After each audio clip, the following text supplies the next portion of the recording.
Have you ever looked at the first chapters of Genesis and wondered, is this history, theology, or something else entirely? Some argue that the Bible isn't a science textbook, so can we really use it to understand our world? Well, today we're diving deep into the ancient text, its language, structure, and purpose. So get ready for a journey through time, history, and meaning.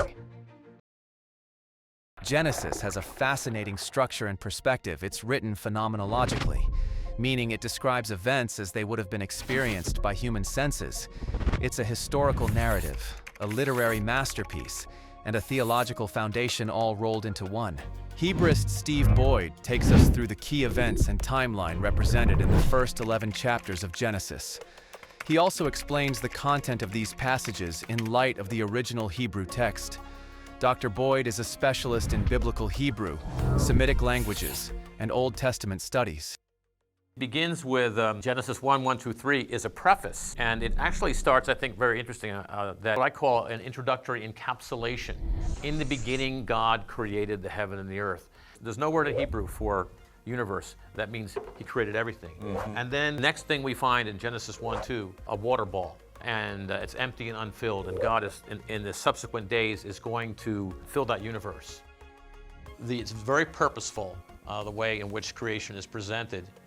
For instance, in Genesis 1:9, the best way to translate is that in order that the dry land would appear. We don't have, in the Hebrew, it's not two parallel things, that the gathering, let the waters gather together into one place in order that the dry land might appear. Why? Because the dry land is where man will live. It's purposeful. It's all moving towards the creation of man and creating a world where man will live. Genesis presents a logical, structured creation. First, God establishes the framework, then he fills it. Light before the sun? That's because God is establishing the concept of light, putting physical laws in place. Then, day by day, he builds on that foundation. Now, there's a lot of ideas about the image of God. What does that mean? I think that the image of God is found in the verbs itself. It's in the text itself. Because what we find is, what does God do? And we do the same thing, but at a lower level. We can communicate. Of course, he speaks things into existence. We can't do that, but he communicates. We can create. We can create a place like this with lights and so forth and so on. Of course, he creates out of nothing. He pronounces things good. We evaluate and do things like that. We label. Science is all about labeling. We name things like that. We bless as he blessed. Look at the verbs. God creates, speaks, blesses, names, and evaluates. And humans do all these things too, just on a smaller scale. That's what it means to be in his image. We reflect these divine actions.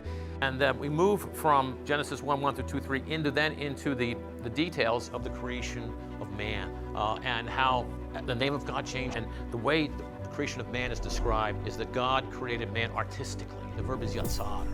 Yatsar is a potter.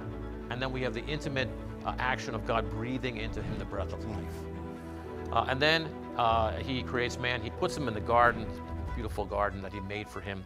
And then we have the fall.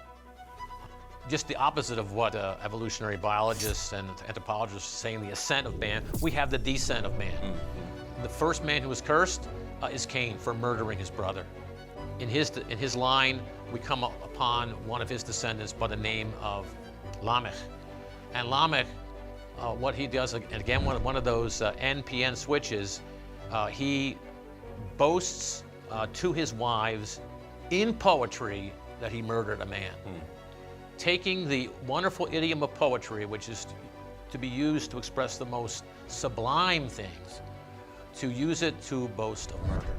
And what we find here is the record of the death of Adam.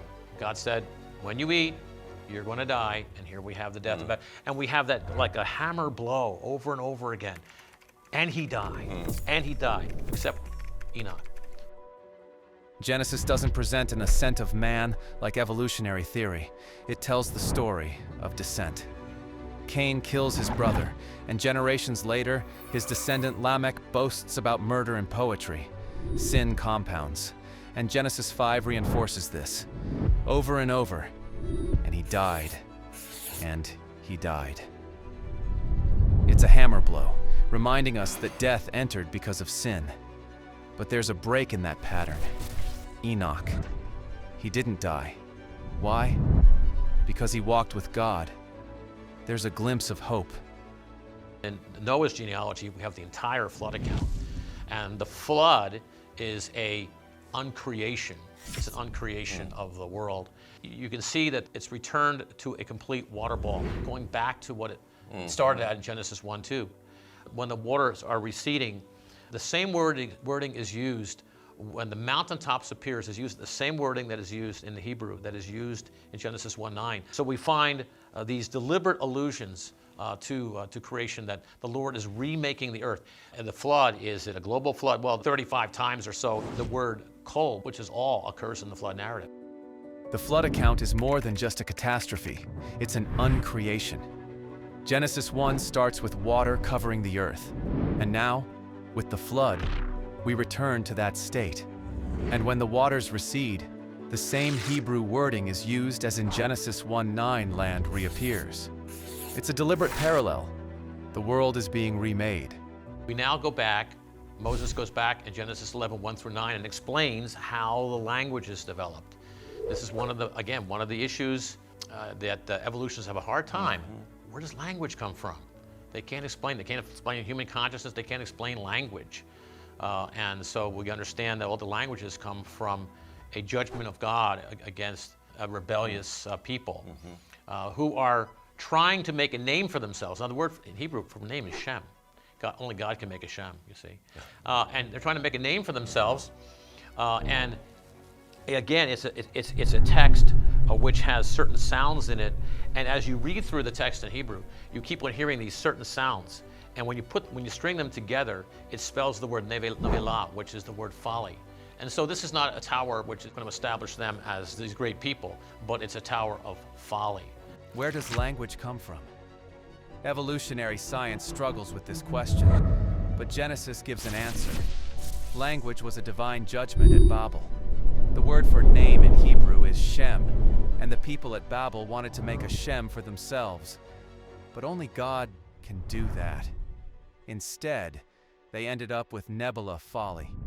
Dr. Boyd went on to describe that Genesis isn't just history, it's prophecy. The genealogies structure the entire Bible. They lead us from Adam to Abraham, then to David, and ultimately to Jesus. And that's why the New Testament starts with two genealogies, one tracing Jesus back to David, the royal line, and one all the way back to Adam, to show he represents all humanity. So, is Genesis just a collection of stories? Or is it an intricately structured, divinely inspired historical narrative? The patterns, the language, the prophecies, they all point to one thing. Genesis isn't disconnected from reality. It's the foundation of everything. If you enjoyed this deep dive into Genesis, don't forget to like, subscribe, and hit that notification bell. More episodes coming soon.